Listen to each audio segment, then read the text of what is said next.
Hi guys, it's my review of the Bahrain Grand Prix taking place last weekend, and my suspicions about Ferrari were answered. I don't know what was with the problem in Melbourne, but they came to Bahrain, and like last year, they wiped the floor with everyone. Their pace was devastating. At one point, they were second clear of Mercedes, which gets me worried for the season as a Hamilton fan. If Ferrari are that strong and that much stronger than last year, Mercedes, what have you been doing over the winter? And you knew they were that quick from last season. So you needed to improve the package from last year to this year. And it's like Hamilton said on the team radio, they have got some serious work to do to catch them up, because they are faster in a straight line. They're faster out of corners, so they're ticking all the boxes for Ferrari at the minute, which is scary. They would have easily won that Grand Prix if it weren't for bad luck, and that leads me on to Charles Leclerc. Mate, I'm a Hamilton fan, but I don't want to win like that. I don't want him winning like that, and Hamilton doesn't either. You did everything right, absolutely everything. From pole position to dominating free practice to dominating a race. Yeah, you got off to a poor start, but you didn't give up. You fought back past Bottas, past Hamilton. Well, no, not past Hamilton, but past a four-time world champion. Don't forget your teammate Sebastian Vettel, who everyone criticises, but it still takes a brilliant driver to win 4 titles, no matter what people say, if it was Newey or anything. So you did everything right, and what happened, it happens. It's hard, and that's the hard thing about motorsport when that happens. Basically, what happened is his electrical part of the power unit, the MGU-HK, MGU-K, and battery, he couldn't recover. The generators stopped working, basically. In basic terms, that's what he did, because he couldn't generate and recharge and recover the energy that he needed to have the extra 160 horsepower down the straight. So he had 160 horsepower gone. So he was a sitting duck on the straights. He hadn't. At one point, he wasn't even getting above he wasn't even getting to 7th gear when he got 8 gears, which just shows the amount of pace drop off he had. And obviously, he was a sitting duck for Hamilton. Luckily, the safety car gave him his first podium, basically, which was nice, because that's the least he deserved. He deserved to win, but at least he get the podium, which was his first podium in Formula 1. He had his first pole as well. And like I said, he did everything right, and he can't take it out on himself. It's obviously suspicions about pushing the power unit too much in free practice, which is true. Why are you doing that, Ferrari? You don't need to. You don't do that, because you've got to make these have got to last for 7 races. So if he's lost part of his power unit and he needs a new part, he's on the back foot for the rest of the season, because then they've got 2 to last the whole season, which is 21 races, well, 19 now.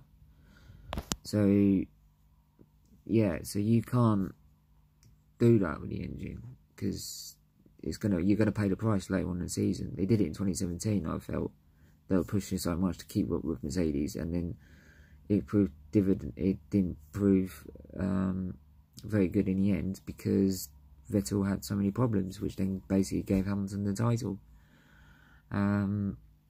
But yeah, I was impressed with Hamilton.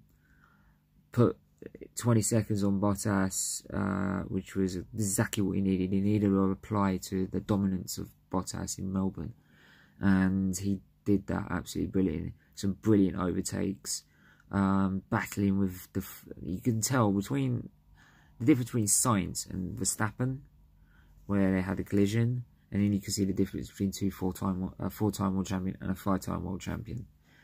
They can give literally no quarter that they're not touch, and not and give them the respect they need.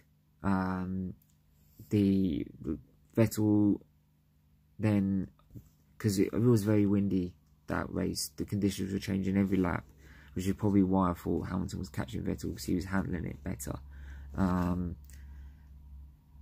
Which I think maybe when he did overtake him, it caught Vettel out. It just probably looked, I think it looked more, he put too much throttle as he came out the corner. So he had too much steering lock as he put the throttle down, which meant it's just going to spin the wheels because it's not going to get the traction it wants, and it's just going to spin him round, which then makes him lock up his fronts and lock up his rears. And you can tell down the straight he had so much vibration because of all the flat spots on his tyres. It was going to box anyway, but because of that, it made the front wing fail because of the amount of load plus the amount of vibration on the car and on the front wing. It just caused it to fail, and he was lucky it didn't get stuck under him, because if it went stuck under him, he would have gone flying into the wall or down the slip road, or the runoff area, at something like 170 miles an hour, which is dangerous. But yeah, that Grand Prix was absolutely epic. These new rules, the more powerful DRS, is really paying dividends. There's a lot of questions like, do we really need to do this? Because there's a lot of money spent to change the rules. It proves absolutely that it was the right decision. People are following closer. There's more overtakes. There's more opportunities. There's better strategy, because there's only certain sets of compounds. You basically, those are soft, medium, hard, and we all call them soft, medium, hard from now on. You still have what they call a C1, which is the hardest, to C5, which is the softest. So you have 5 sets, and it all goes from C1 to the hard, C2 less hard, and so on. So they still have like 5 sets to choose from, but then you have 3 for the Grand Prix. So yeah, I'm impressed, and it's leaving you on the edge of your seat, which is what you want as a Formula 1 fan. Yeah, so like I said, I didn't want Hamilton winning like that. I like him when he wins. I love it when he wins outright, and Hamilton doesn't like it either. What was a great thing about Hamilton was when he got out the car, before he even did anything, and went to celebrate with his team, which he could have rightly done. He went straight to Leclerc and gave him a good pat on the back and well done, because he's been in that situation before. He's lost a title due to reliability. He lost a title in Brazil 2007 because of reliability. I even felt in 2012 the amount of mistakes and reliability issues McLaren had, that lost him the title then, when he had the strongest car, I felt. So he's been there, he's done it. And what I loved is when they're in the cool-down room, he's gone to Leclerc. He said, people might look at it nastily, but he wasn't being nasty. He was basically pointing out, you are going to be a star. Basically, you are going to be a world champion one day. And by what Leclerc is showing, he is. And why not be a contender for this season? Why not? It's there to play for. It's like he said, there should be a number 1 or number 2 at Ferrari, but it's down to him to change it. So, and at the minute, he's ahead of Vettel in the championship. He's done everything right that weekend. Vettel's made the mistake.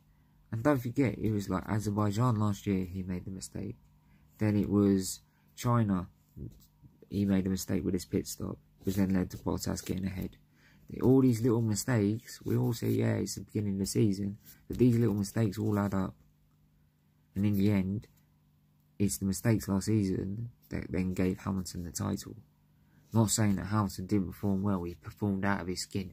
He pushed the Ferrari so hard to force him into those mistakes. So there's Germany, Italy, Japan. By the time he got to Japan, and he was making so many mistakes, Vettel, because he was desperate to try and get back on terms with Hamilton. So, but yeah, I'm rambling on about other stuff now. So, yeah, all in all, great Grand Prix. Can't wait for China. I'm hoping Mercedes bring updates and they actually improve their car, because they need some serious work to be done on that car to get it up to Ferrari's level, because Ferrari are clearly quicker at the minute, and if it carries on like this, China, I don't think they'll make the same mistake again. I honestly don't. So all in all, I'm happy, and I think every F1 fan should be happy that we've got an exciting season on our hands. So yeah, leave a like, comment, subscribe. Let me know what you think about the race, the Grand Prix. Leave any thoughts about Charles Leclerc down. Yeah, do you think he's going to be the next world champion? Maybe not this season, but maybe the season after. Leave it in the comments below, and I'll speak to you guys soon.